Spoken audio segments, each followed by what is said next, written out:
नमस्कार मित्रों, बजरंग स्टडी में आप सभी का स्वागत है। कल हमने प्रश्नावली 5 के अंदर त्रिभुज के क्षेत्रफल, उसके सरेख होने तथा रेखा के समीकरण पर चर्चा की थी। अब नए टॉपिक पर अपन लोग चर्चा कर रहे हैं। नया टॉपिक क्या है? नया टॉपिक है रैखिक समीकरण निकाय हल। रैखिक लिख देते हैं, कक्षा 12 मैथ, है ना, कि उसकी प्रश्नावली 5 पे चर्चा कर रहे हैं। टॉपिक है रैखिक समीकरण निकाय हल पर अपन लोग बात कर रहे हैं। रैखिक समीकरण निकाय हल पर अपन लोग चर्चा कर रहे हैं। रैखिक समीकरण निकाय हल पर अपन लोग चर्चा कर रहे हैं सब। ठीक है सर। तो रैखिक समीकरण निकाय हल से मतलब अपना क्या है कि अपने पास में जो कोई समीकरण दिया हुआ है, वो समीकरण किस प्रकार से होता है, जिसका जो अपनी स्टैंडर्ड फॉर्म है, मानक रूप है, वो क्या है? a1x b1y c1z बराबर d1, a2x b2y c2z बराबर d2। ठीक है सब। ये ध्यान रखें, अपने पास में ये दो मेथड है। एक तो आएगा इसके अंदर क्रैमर और दूसरा आएगा आवी सिद्धांत। इन दोनों में से एक बड़ा क्वेश्चन एग्जाम के अंदर जरूर आता है भैया, है ना। ठीक है। तो तीसरा जो है वो क्या है? a3x plus b3y plus c3z बराबर d3। बिल्कुल ध्यान से समझना है अपने को कि हमारे पास में यदि इसके अंदर दो केस हैं, यदि d1 बराबर d2 बराबर d3, d1 d2 d3, यदि तीनों की तीनों जीरो हैं तो समीकरण कैसे होंगे? समीकरण कैसे होंगे सर? समघाती होंगे, होमोजीनियस होंगे। कैसे होंगे? समघाती कहलाते हैं भैया। ये क्या कहलाते हैं? समघाती होंगे। ठीक है साहब। यदि ये नॉट इक्वल जीरो है, d1 d2 d3 not equal zero है, तो ये विषमघाती कहलाते हैं साहब, विषमघाती। और विषमघाती को सॉल्व करने के दो तरीके अपने पास में। विषमघाती को सॉल्व करने के कितने तरीके भैया? दो तरीके। एक तरीका तो अपने पास में क्रैमर, क्या है भैया? क्रैमर। और दूसरा तरीका अपने पास में क्या है? आव्यूह सिद्धांत। आव्यूह सिद्धांत। दो तरीके भैया, है ना, एक आव्यूह सिद्धांत। फिलहाल अपन लोग बात कर रहे हैं क्रैमर पे। क्रैमर पे यदि बात करें तो अपन लोगों ने छोटी क्लास में एक चीज पढ़ी होगी, पहले उस पर चर्चा कर लेता हूँ। 10वीं क्लास में अपन लोगों ने पढ़ा था रैखिक समीकरण के अंदर कि a1x प्लस b1y बराबर c1, a2x प्लस b2y बराबर c2। यदि इस प्रकार से है अपने पास में, तो निश्चित रूप से इसके अंदर तीन कंडीशन होती थी साहब। कौन कौन सी तीन स्थिति होती थी साहब? कितनी स्थिति होती थी? तीन। कौन कौन सी साहब? फर्स्ट स्थिति क्या थी? a1/a2 not equal b1/b2। याद करना, 10वीं क्लास में पढ़ा होगा। तो समीकरण निकाय संगत व हल अद्वितीय। एक छोटी सी बात और बता दूं, अपन लोग थोड़ी बड़ी क्लास में आ गए, कुछ तो नया पढ़े। अद्वितीय व स्वतंत्र। इस केस के अंदर अपने को अद्वितीय व स्वतंत्र हल प्राप्त होते थे साहब। ठीक है साहब। इसके बाद में दूसरा केस आता था सेकंड, वो क्या था? a1/a2 equal b1/b2 equal c1/c2। ठीक है साहब। यदि तीनों बराबर हैं, ये तीसरे को नॉट इक्वल ले लेता हूं पहले भैया, है ना। यदि तीसरा नॉट इक्वल, तो समीकरण निकाय कैसा था? समीकरण निकाय असंगत। कैसा होता था भैया? असंगत। वह हल कोई नहीं। हल क्या है? कोई नहीं। यही केस होता था ना भैया, है ना। तीसरा केस अपने पास में क्या होता था? तीसरा केस होता था a1/a2 b1/b2 और c1/c2, तीनों ही बराबर हैं। तो समीकरण निकाय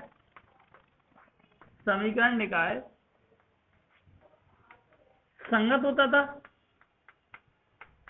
वह, ठीक है, हल अनंत कैसे हल होते थे? अनंत हल। ठीक है साहब, अनंत हल होते थे साहब। ठीक है, तो ये 3 केस अपने आप होता था। ठीक है, पहला क्या था?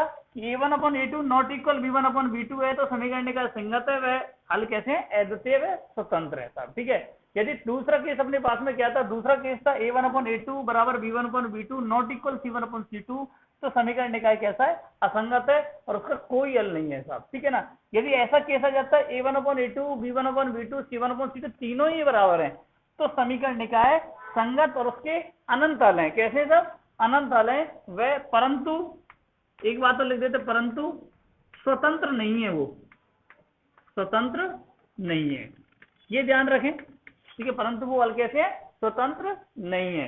नेक्स्ट अपन लोग चर्चा करते हैं इसके सॉल्यूशन के क्रैमर के अंदर। क्रैमर में क्या समझाया गया अपने को, उस पर बात कर लेते हैं।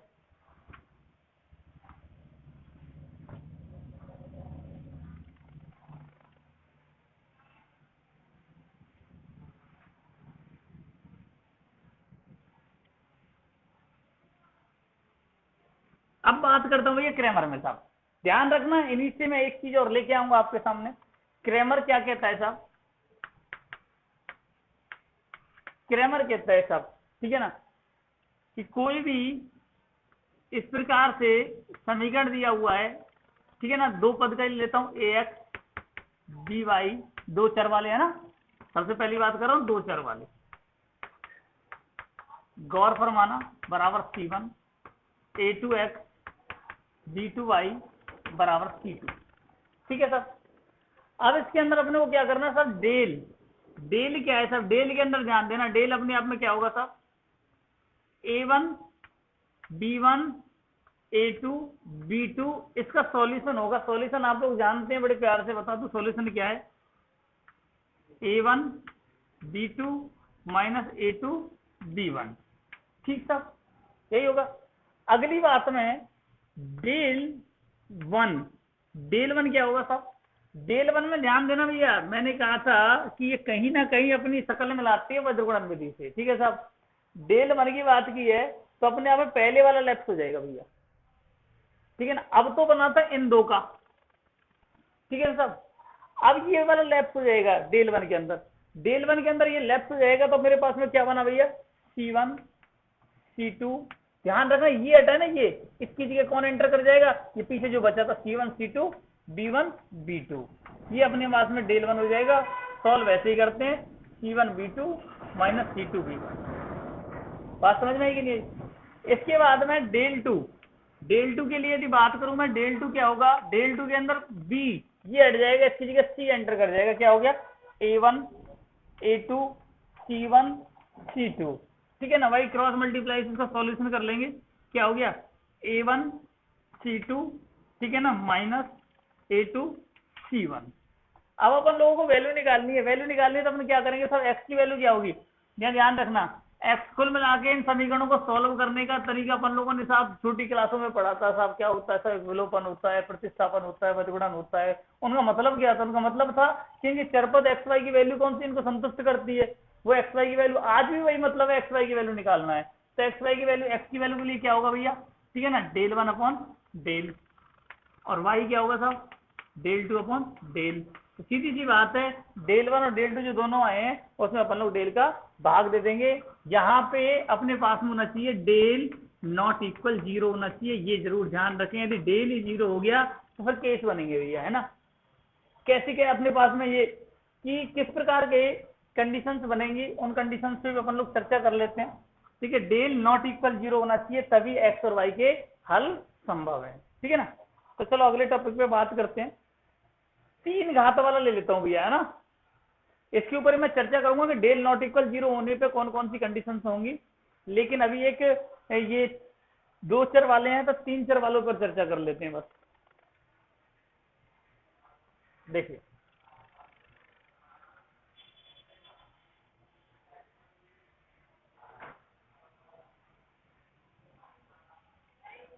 फिर इसके ऊपर एक एग्जांपल ले लेंगे।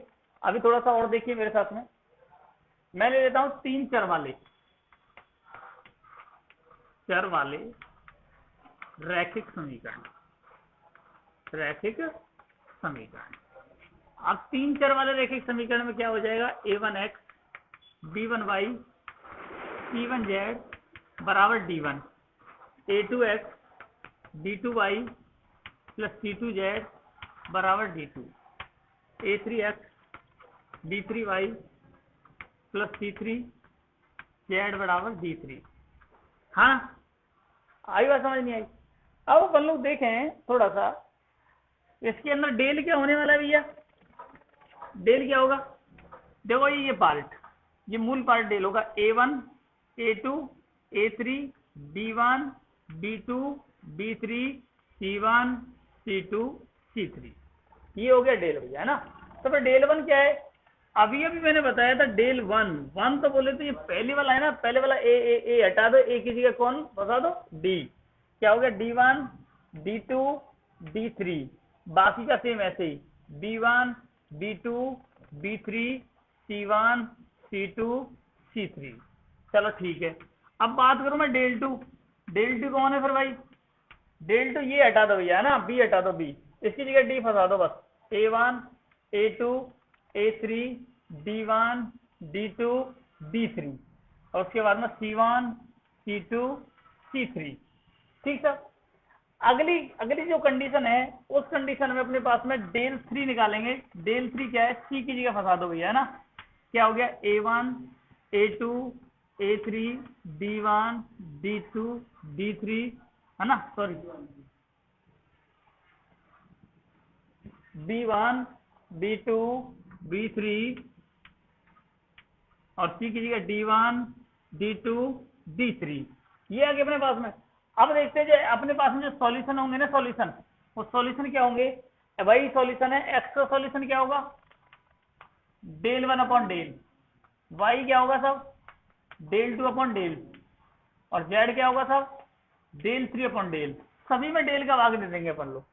ठीक है साहब, ये अपने पास में किसके मान निकल जाएंगे, एक्स वाई जेड। ये क्रैमर नियम है। इस क्रैमर नियम में एक विशेष बात बताओ, डेल नॉट इक्वल जीरो होगा तभी पॉसिबल है ये कहानी, यदि डेल ही जीरो हो गया, मैं बट्टे में जीरो फंसी, आप भी जानते हैं कि यहाँ पे जीरो आई, डेल की वैल्यू थी, कल को जीरो प्राप्त हो गई, ये यदि जीरो हो गया तो अपने पास सॉल्यूशन नहीं दे पाएगा, ये अपने पास इनफाइनाइट की तरफ चला जाएगा, और वो भी डिपेंड करता है किसके ऊपर, ऊपर वाली संख्या क्या है।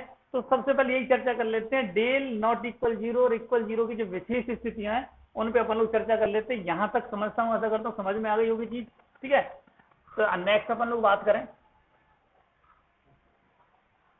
देखिए अब अगले केस पे अपन लोग बात करते हैं। अगला केस क्या है, जो डेल है ना, डेल मूलतः इसके ऊपर डिपेंड है अगला केस। ठीक है ना, इसके ऊपर क्या डिपेंड है कि एक दो केस होंगे भैया, या तो डेल के ऊपर दो केस होंगे भैया,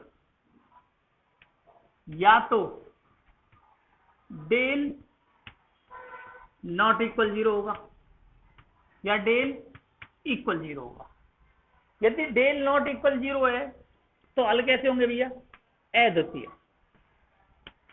यूनिक हल मिलेंगे भैया, अद्वितीय हल मिलेंगे सब, यूनिक हल मिलेंगे। ठीक है साहब, यदि ये नॉट इक्वल जीरो तो आप भी समझते हो डेल नीचे होता है, डेल नीचे तो नीचे जीरो है नहीं, तो कुछ ना कुछ सॉल्यूशन देगा, समझ रहे हो ना। तो अपने पास में यदि डेल जीरो है तो उसके पीछे दो केस बनते हैं भैया। ठीक है ना, डेल यदि जीरो आता है तो उसके पीछे दो केस बनते हैं। कौन कौन से, एक केस बनता है डेल 1 डेल 2 डेल 3, ये भी जीरो है। एक केस बनता है डेल 1 डेल 2 डेल 3, ये अपने आप में नॉट इक्वल जीरो है। ठीक है ना, इसके अंदर दो केस बनते हैं सब। एक तो केस बनता है कि डेल जीरो है और डेल 1 जीरो है, डेल 2 जीरो है, डेल 3 जीरो है। ठीक है ना, और उसके बाद अपने पास में दूसरी बात यह है कि डेल जीरो है, डेल 1 डेल 2 डेल 3 जीरो नहीं है। ठीक है साहब, तो कंडीशन क्या है कि यदि सपोज करो ये भी जीरो और ये भी जीरो, वही केस है अपन ने जो भी पढ़ा था, तो वही है, निकाय तो संगत है साहब, निकाय कैसा है, संगत है, परंतु हल कैसे है, नहीं हल कैसे है, अनंत। कैसे हल है साहब, अनंत। यहां वही बात है, निकाय तो संगत है, निकाय तो संगत है, नहीं निकाय असंगत है, निकाय कैसा है, असंगत है, हल कोई नहीं, इधर कोई तो नॉट सॉल्यूशन। ठीक है साहब, कोई नहीं है ना। इधर अपने आप में यूनिक। और निकाय की बात करेंगे, निकाय कैसा है, निकाय संगत। वही केस आ जाएगी जो अपन 10th क्लास के हैं। ये स्वतंत्र है, ये स्वतंत्र नहीं है, स्वतंत्र नहीं है भाई। हल इसका भी है और इसका भी है, लेकिन फर्क क्या है, ये स्वतंत्र होता है, ये स्वतंत्र नहीं होता है। इसके बहुत सारे हल होते हैं दुनिया में, ठीक है ना। ये यूनिक हल देता है साहब, ठीक है।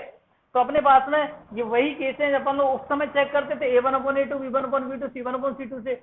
आज हम चेक करेंगे डेल से, डेल 1 से, डेल 2 से, डेल 3 से। आराम से चेक कर सकते हैं। इतना ही अपने सिलेबस में क्रेमर के बारे में दिया हुआ है। इससे आगे की बात पे अपन लोग करें तो आवी सिद्धांत आता है। आवी सिद्धांत से पहले मैं चाहूंगा कि अपन ने जो कुछ पढ़ा है इसके ऊपर एक एग्जाम्पल ले लेते हैं।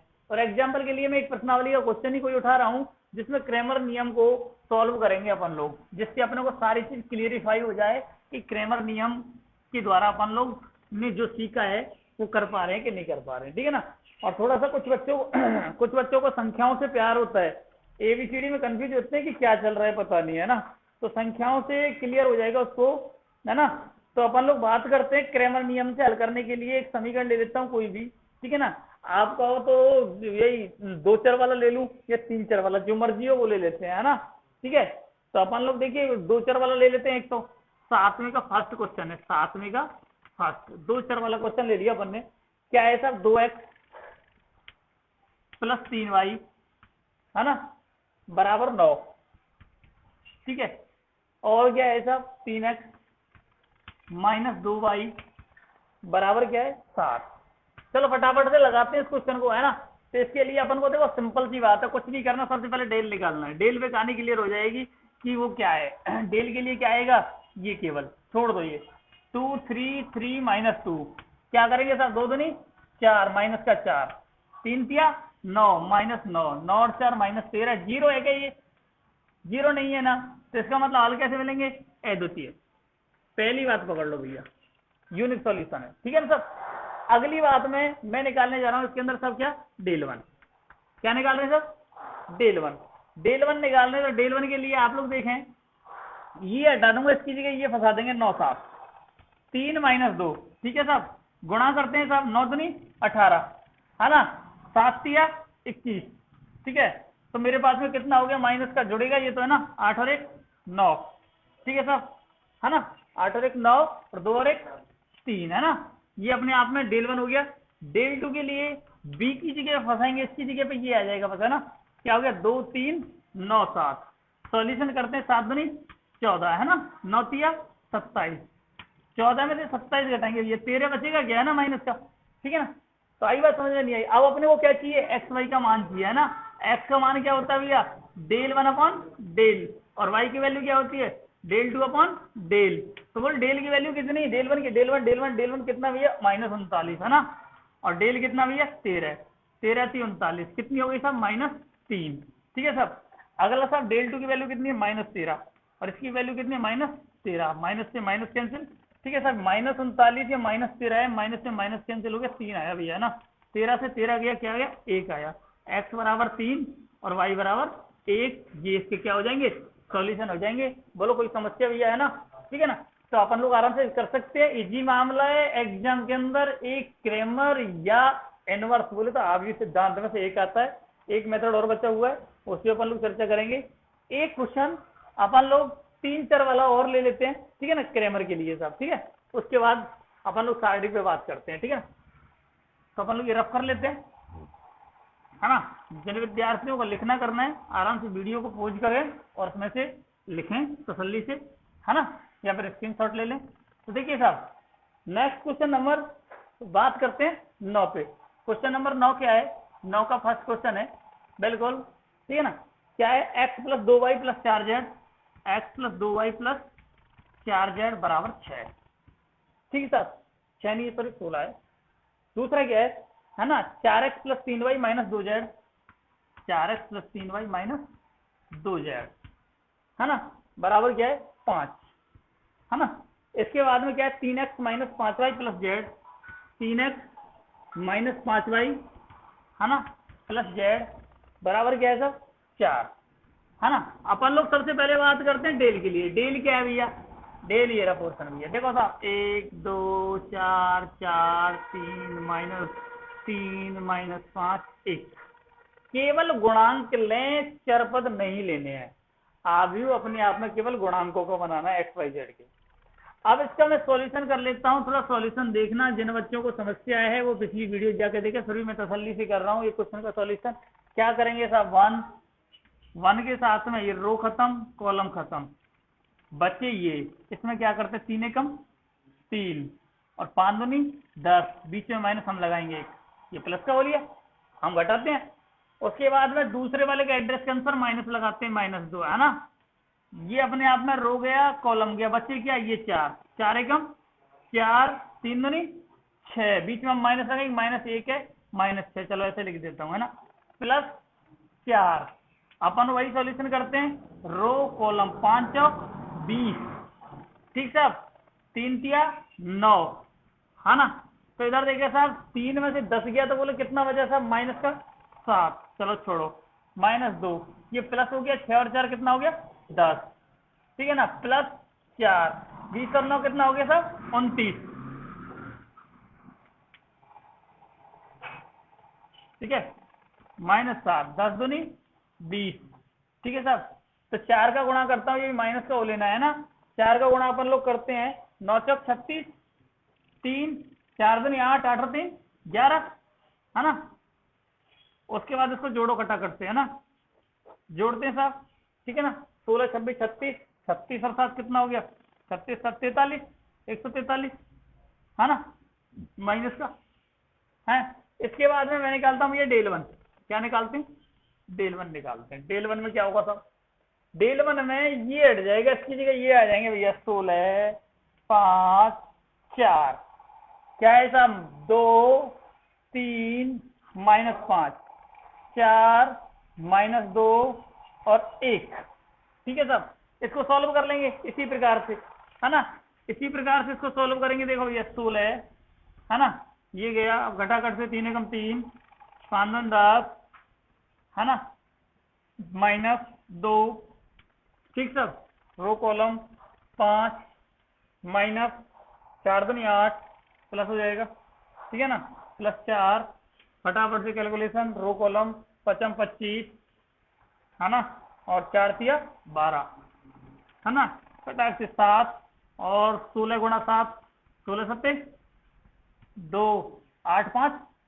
13, 13 गुणा 2 है ना, +4, 25 12 कितना हो गया, 25 और 12 37 है ना, 37 माइनस का, ठीक साहब। इसके बाद में ये 7 माइनस का भी है ना,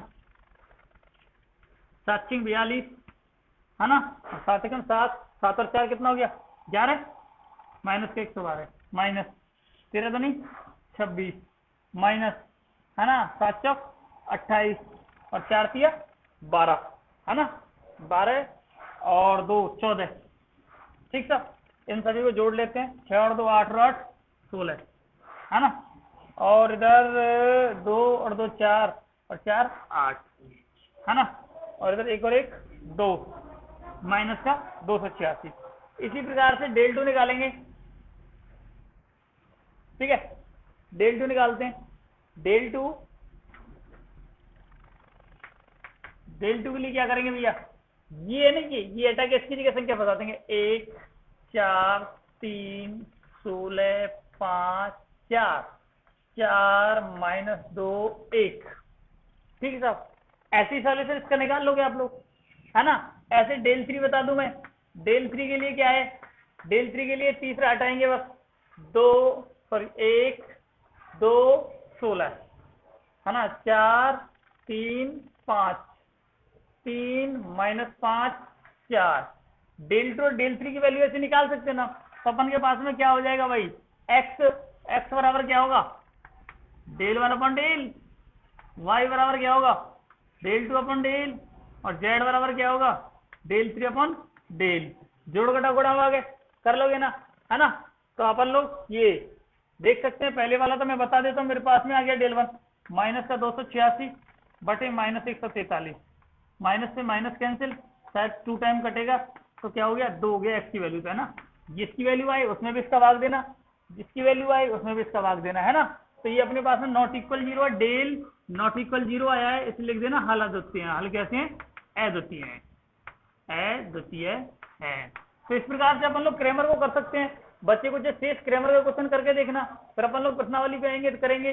तो नेक्स्ट वीडियो में मिलते हैं आपके लिए, और एक आगे सिद्धांत आपके लिए लेके आएंगे। इस प्रश्नावली का लास्ट टॉपिक जो बचा हुआ है उसको लेकर के आएंगे। तब तक के लिए धन्यवाद।